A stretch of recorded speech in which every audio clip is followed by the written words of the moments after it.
was 2 days before my 13th birthday when they told us my mom had breast cancer. My mom and dad sat Katie and I down, and they sat us down in the living room and told us. And we were just kind of shocked. It was kind of surprising at first. Then it settled in, and we didn't really know what to think at first. So I guess it didn't sink in for about a week. And then it was like, oh my God, I don't really know what we're supposed to do. I talked to my best friend Kelsey. It was really hard for me to tell her about my mom's cancer. I guess I was embarrassed at first.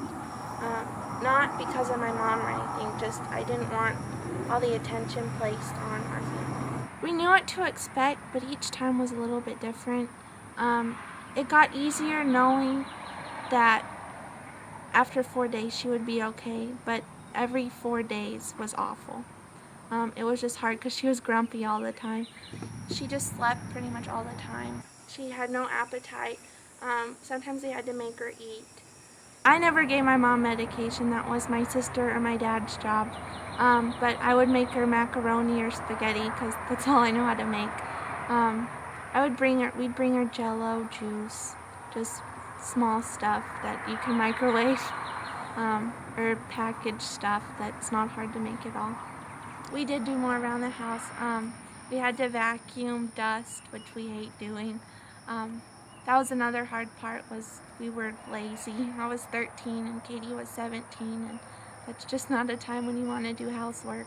My fears during treatment were just her getting through those 4 days, and I couldn't really tell her that. And then the hardest part for me was when I would talk to her and she didn't really listen. She couldn't understand what I was trying to say, and she couldn't be my mom for 4 days.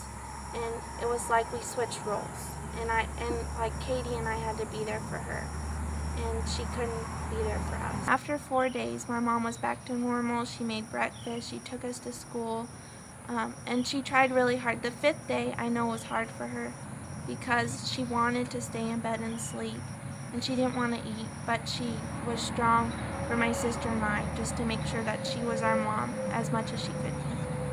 Chemo brain is my mom's excuse for when she forgets to do something, or when she kind of is a dit sometimes. So chemo brain is definitely there pretty much every day. I definitely think it helped us mature. It kind of forced us to grow up really fast. And not all the time, but just those 4 days after chemo, we had to step up, and we couldn't make excuses. Mom came first, and anything else just had to go after Mom. The hardest part was her not being my mom every day.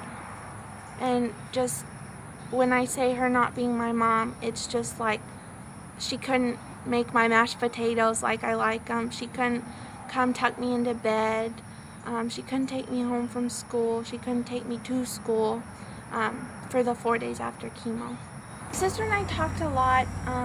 Katie she was mad at my mom for about 2 weeks just because of her being sick.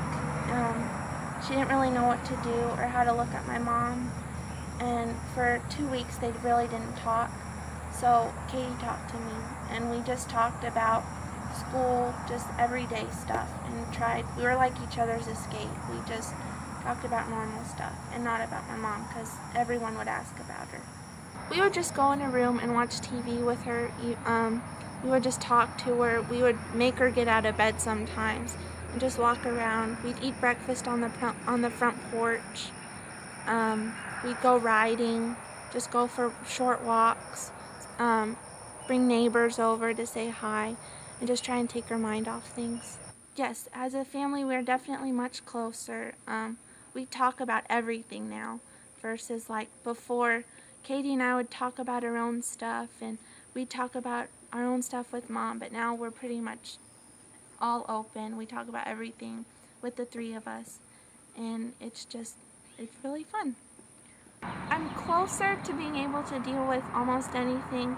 I don't really know what's ahead of me, so I can't really say that I'll be able to handle it all, but I guess I'll have an idea of when something hard's thrown at me. I know that I can get through it. So, and I know I can talk to my mom or my dad or my sister, my friends, our family, anyone, and I know it's okay to talk about it too. That was what I had trouble with before, was talking to people about it. I would say find a teacher or a friend's parent that you can talk to about it. I guess just find someone you can talk to about it that can tell you how to handle stuff, that can just give you advice, and that you can just sit down and talk with.